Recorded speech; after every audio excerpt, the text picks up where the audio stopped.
I appreciate your paper very much, but I would like to know a little more about the meaning of the memory of God, because it seems that memory of God includes awareness of sin and the need for repentance.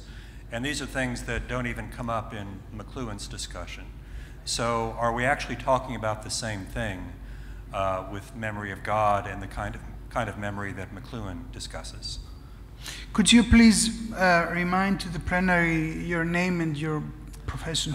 David Bradshaw from the University of Kentucky. Right. Yeah. Okay, I will try and answer that as best as I can because it's actually quite complicated to come to terms with everything. However, the point with McLuhan's consideration of memory is more to do with media and the fact that it's seen as an augmentation to humanity. So everything that pertains to media and memory is always some sort of an appendage and an improvement on what he considers the human being to be. So the architecture of the human being that he has, both internal and external, is absolutely relevant to that. But he continually mocks everything having to do with the mnemonic tradition that we have within the church, coming from antiquity all the way through medieval times and to modernity. So he's trying basically to go beyond that.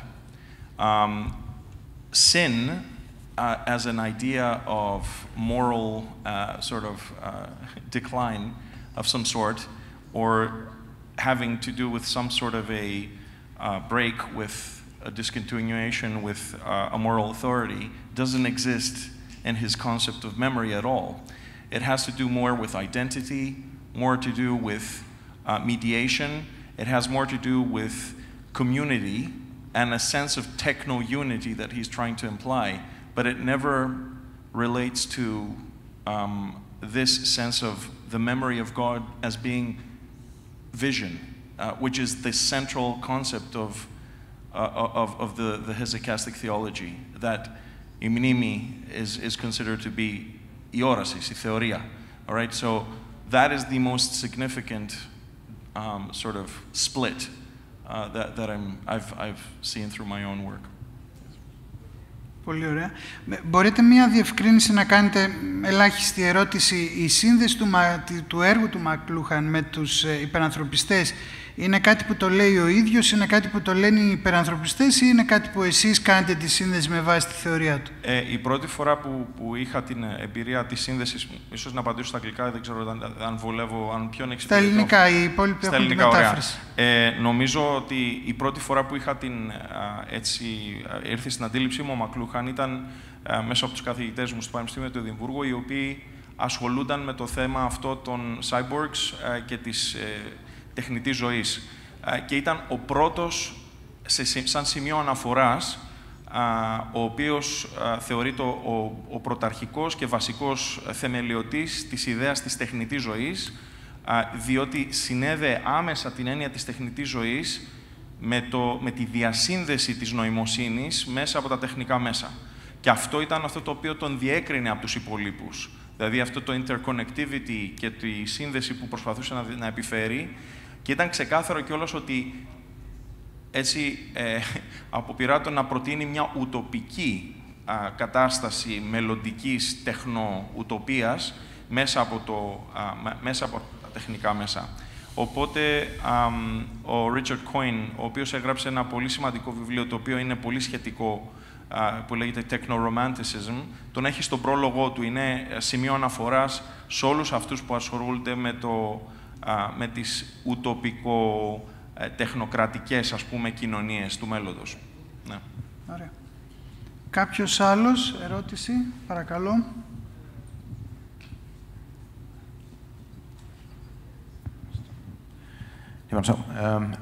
Το όνομα μου είναι Μαρκ Ρούξ, είμαι εκπρόσωπος της Γαλλικής Ένωσης Διανθρωπισμού εδώ. Η ερώτησή μου είναι για το Πάτερ Καρνέιρο, που είναι online μαζί μας. Μιλάγατε για τις πηγές, για τις μεταφυσικές πηγές του διανθρωπισμού, έτσι. Όμως, από αυτό που βλέπω και ξέρω γύρω μου, στον κόσμο των διανθρωπιστών, οι πιο πολλοί λένε ότι είναι οι ληστές. Δεν ψάχνουν τόσο πολύ αναφορές σε μεταφυσική. Μήπως κοιτάζετε πηγές σαν, τίτλους σαν «Homo Deus» του Χαράρι, τέτοια πράγματα. Μήπως τέτοιους τίτλους είναι πιο πολύ, θέλουν να προκαλούν με κάποιο τρόπο. Αλλά ποιες είναι οι πηγές, ποιοι είναι οι διανθρωπιστές για τους οποίους μιλάτε και έχουν τις ρίζες των σκέψεων τους στη μεταφυσική? Μπορείτε να μας πείτε, ένα-δύο παραδείγματα? So thank you for the question. It's very interesting. Yeah, I understand the problem, but so my concern is more with the historical and metaphysical conditions, possibility of such a thing as transhumanism in Western civilization. So I'm not so much concerned with the empirical or practical technological means of transhumanism. Transhumanists, how do they really pretend to overcome the human condition? But I see the inception of this possibility precisely in the Renaissance. First, through the humanization of the conception of the Church in papal Christianity. And then through this influx of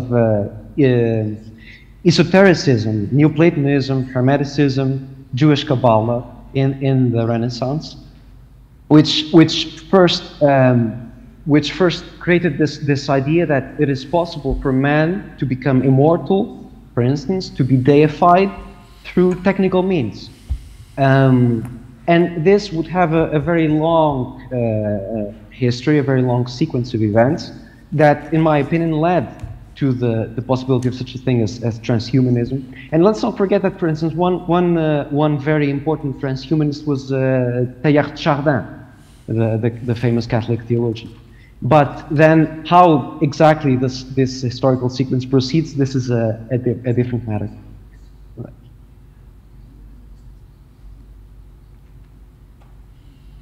Okay. Κάποιος άλλος? Να κάνω εγώ μια ερώτηση και στον πατέρα Καταλή, μια που είναι ο μόνος που δεν επανήλθε στην ομιλία του. Πολύ σύντομα, σας παρακαλώ. Αν πάμε σε ένα πρακτικό επίπεδο, με καταλαβαίνετε, δεν θέλετε αγγλικά. Λοιπόν, τα διλήμματα, νομίζω, έχω την αίσθηση ότι θα παρουσιαστούν λίγο διαφορετικά, πιο πρακτικά και πιο κοντά στην πολιτική του πραγματικού, αν θέλετε. Το ερώτημά μου είναι το εξής. Τι θα απαντούσατε στο επιχείρημα ότι υπάρχει ένας serial killer, ότι υπάρχει ένας κατά συρροήν βιαστής και η κοινωνία θα μπορούσε, ένας τρομοκράτης, ένας άνθρωπος που παίρνει ζωές, και η κοινωνία θα μπορούσε με ένα εμφύτευμα να προστατευτεί καλύτερα.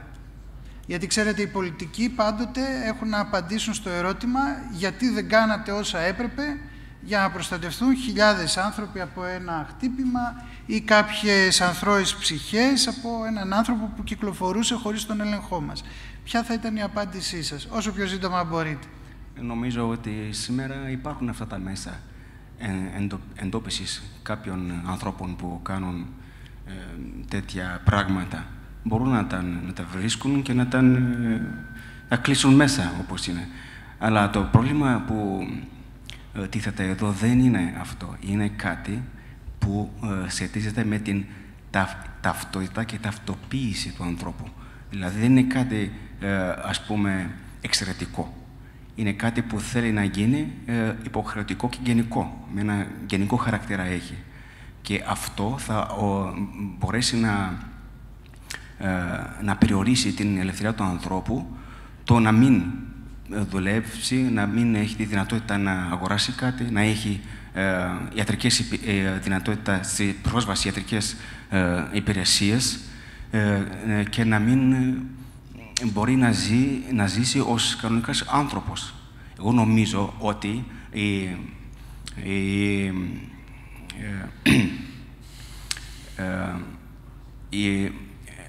οι πολιτικοί που θέλουν να βρουν μια λύση για αυτούς τους ανθρώπους και πώς λένε, authorities, οι αρχές του κράτους, αν θέλουν να βρουν αυτούς τους ανθρώπους, έχουν τώρα αυτά τα μέσα. Όπως και εμείς, αν θέλουν να μας εντοπίσουν και να ξέρουν πολλά στοιχεία, να μάθουν πολλά στοιχεία για μας, μπορούν να το κάνουν. Έχει διαφορά λοιπόν το να βάλουν, ας πούμε, τώρα το λέμε συμβατικά, ένα εμφύτευμα από το να παρακολουθούν κάποιον άνθρωπο από ένα δορυφόρο ή από το στίγμα του ή με κάμερες? Έχει διαφορά για σας αυτό? Έχει διαφορά επειδή για να γίνει αυτό πρέπει το chip να είναι πάντα ενεργοποιημένο. Αυτά τα RFID, NFC δεν είναι πάντα ενεργοποιημένα. Μόνο όταν σαρώνει το chip, τότε εκπέμπει ένα σήμα και μπορεί να διαβαστεί τις πληροφορίες που είναι καταγεγραμμένες σε αυτό.